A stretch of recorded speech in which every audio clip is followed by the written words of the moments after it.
Hello my dear viewers, welcome to my channel. My name is Muskan and I have cleared UGC NET GRF in June 2024.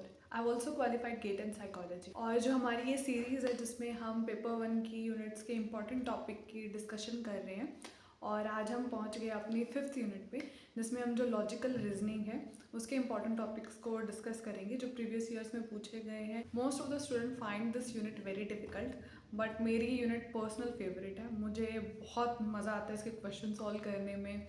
You have to use your brain in this unit, so I find it very interesting. और जो मुझसे पढ़ेंगे मैं उनको भी इस unit से they will love this unit. So let's start our discussion of important topics. और जिसमें सबसे पहला ही टॉपिक है हमारा इंडक्टिव और डिडक्टिव रीजनिंग.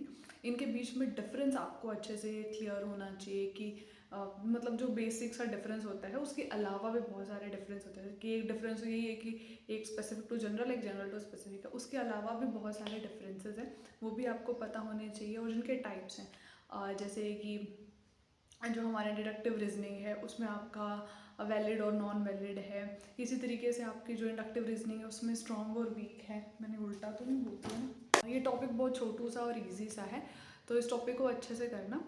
एंड बहुत लो हैंगिंग फ्रूट है, तो आराम से क्वेश्चन सॉल्व हो जाएगा अगर आपको इसकी बेसिक अंडरस्टैंडिंग है तो. सेकंड इंपॉर्टेंट टॉपिक है क्लासिकल स्क्वायर ऑफ अपोजिशन. इससे हर बार क्वेश्चन आता है, रियरली कभी एक टर्म में रह गया होगा, वरना इससे क्वेश्चन आता ही आता है. इसका आपको ये डायग्राम ये अच्छे से पता होना चाहिए, समझ में आना चाहिए. जो इसके पार्ट्स है, कॉन्ट्राडिक्टरी है, कॉन्ट्रारी है, सबऑल्टर्न है, ये आपको इसके पार्ट्स अच्छे से समझ में आने चाहिए. और इसके क्वेश्चंस होते हैं ये आपको सॉल्व करने आने चाहिए. तो मतलब सबसे हाई रेटेड टॉपिक मैं इसको बोलूँगी क्लासिकल स्क्वायर ऑफ पोजीशन को. और इसके साथ ही है सिलोजिज्म. सिलोजिज्म में आपको माइनर, मेजर और मिडिल टर्म को आइडेंटिफाई करना आना चाहिए. और जो आगे सिलोजिज्म में क्वेश्चन आते हैं जैसे कि कई बार जो है कन्वर्जन का आता है, कॉन्ट्रापोजिशन का आता है, ओवर्जन का आता है. तो ये जो इसके सब टॉपिक्स हैं ये भी आपको अच्छे से पता होने चाहिए, इनसे भी क्वेश्चन आता है. और कई बार स्टेटमेंट वाइज क्वेश्चन आ जाता है और कई बार जैसे जो एग्जांपल्स होते हैं आपको जो ये आइडेंटिफाई करना होता है कि कौन सा जो है रिजल्ट या फिर कंक्लूजन सही है. तो इस टाइप के भी क्वेश्चन आ सकते हैं. अब हम डिस्कस करेंगे जो इस यूनिट का सबसे डिफ़िकल्ट टॉपिक माना जाता है वो इंडियन लॉजिक. और बट मुझे लगता है ये टॉपिक बहुत इंटरेस्टिंग है, ये हमारे कल्चर से रिलेटेड है, ये तो हमें और भी अच्छे से समझ में आना चाहिए और करना चाहिए. इसमें जो हमारे प्रमाण्स होते हैं उससे क्वेश्चन आता है. जो फैलेसीज होती है उसके भी आगे पार्ट्स है, फॉर्मल और इनफॉर्मल, वहाँ से क्वेश्चन आते हैं. तो ये दो चीज़ें हैं बेसिकली इम्पॉर्टेंट. और एक फ़िलॉसफीज़ हैं, तो हम इनको ही डिस्कस करेंगे. ये प्रमाण्स के पार्ट है, प्रत्यक्ष है, अनुमान है, और आपका अर्थपति है, शब्द है, अनुपलब्धि है. तो इनसे क्वेश्चन आते हैं. अनुमान सबसे इम्पॉर्टेंट है, इसको डिटेल में कर लेना. इसमें ही व्याप्ति का कॉन्सेप्ट आता है, वो भी आपको पता होना चाहिए. और जो एक दो मतलब जो संस्कृत के टर्म्स हैं उनका भी आपको मतलब पता होना चाहिए.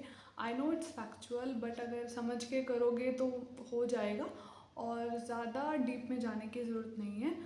अपनी अंडरस्टैंडिंग उतनी ही रखना जितनी कि एग्ज़ाम में पूछी जा रही है. और अगर बात करें फैलेसीज़ की तो फॉर्मल और इनफॉर्मल है. तो इनफॉर्मल फैलेसीज़ में से बहुत सारे क्वेश्चंस आते हैं, काफ़ी सारी है. जैसे एड होमिनम है, रेड हेरिंग है, हेस्टी जनरलाइजेशन है, फैलेसी ऑफ संक कोस्ट है. इस तरीके की जितने भी एग्जांपल्स हैं वो आपको पता होने चाहिए विद एग्जांपल. और आपको प्रॉपर अंडरस्टैंडिंग होनी चाहिए क्योंकि इससे क्वेश्चन ऐसे आते हैं कि आपको कोई भी स्टेटमेंट दी जा सकती है और आपको पूछा जाएगा कि कौन सी फैलेसी कमिट हो रही है. तो जब तक आपको इनकी प्रॉपर अंडरस्टैंडिंग नहीं होगी तो आप जो है कंफ्यूज रहोगे. एक दो मतलब जो ऑप्शंस होंगे हमेशा कंफ्यूज रहोगे. अगर आपको क्लियर पता होगा कि कौन सा वर्ड या फिर कौन सी स्टेटमेंट किस फैलेसी की तरफ जा रही है, so you will be able to solve the questions. और जो हमारी ये फॉर्मल फैलेसीज हैं वो भी ठीक है, मतलब इतनी बार क्वेश्चन नहीं आया, इनफॉर्मल से ज़्यादा आया है, बट कर लेना. इंडियन लॉजिक से क्वेश्चन आते हैं फिलॉसफी से. जैसे बहुत सारे स्कूल्स है, बुद्धिज़्म है, जैनिज़्म है, न्याय स्कूल है, तो इन स्कूल से क्वेश्चन आते हैं. और इस तरीके से भी क्वेश्चन आता है कि कौन सा स्कूल जो है कौन से प्रमाण को फॉलो करता है, you know different schools follow different प्रमाण, जो हमने प्रमाण भी डिस्कस किए थे, प्रत्यक्ष, अनुमान और ये सब। तो इसको याद करने के लिए आप एक टेबल बना सकते हो। I will show you my table. तो ये इस तरीके की टेबल बनेगी।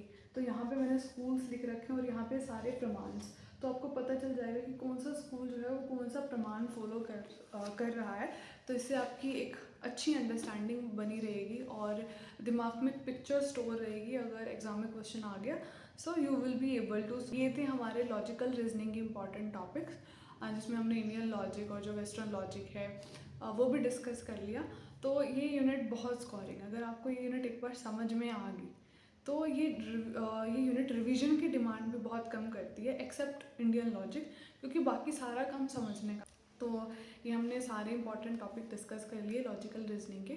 और इसी वीडियो में जो मैं रीडिंग कॉम्प्रिहेंशन का भी थोड़ी सी स्ट्रैटेजी जो है वो शेयर कर लेती हूँ, क्योंकि अगर मैं सारी यूनिट डिस्कस कर ही रही हूँ तो उसको भी क्यों छोड़े। मैंने इसलिए छोड़ दिया था उसको क्योंकि ये ईजी है, इसको सब कर लेते हैं।